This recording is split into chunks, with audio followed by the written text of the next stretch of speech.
కి స్వాగతం. నాగర్ కర్నూలు జిల్లా బల్మూరు మండలం మైలారం గ్రామంలో ఉద్రిక్తత వాతావరణం. మైలారం గ్రామస్తులను రైతులని అక్రమంగా అరెస్ట్ చేసిన పోలీసులు. అక్రమ అరెస్టులను వెంటనే విడుదల చేయాలని డిమాండ్ చేస్తున్న పౌర హక్కు నేతలు.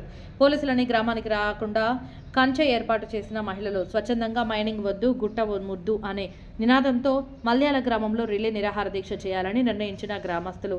మా గ్రామంలో స్వచ్ఛందంగా శాంతియుతంగా వ్యవసాయ పొలంలో పనిచేసుకుంటున్న రైతులను, మహిళలను తెల్లవారుజామున 4 గంటలకే పోలీసులు అక్రమ అరెస్ట్ చేసి పోలీస్ స్టేషన్లో నిర్బంధించడంతో ఆగ్రహం వ్యక్తం చేస్తున్న గ్రామస్తులు.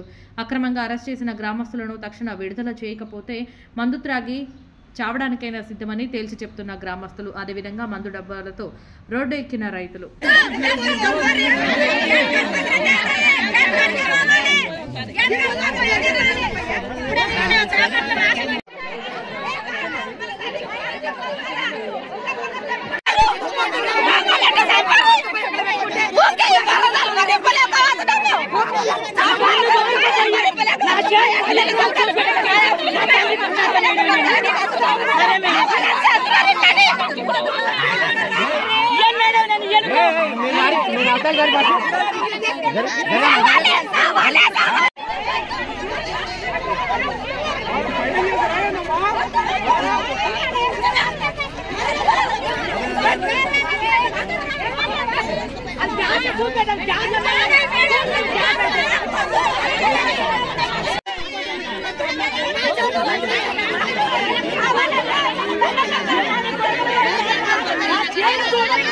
Yes,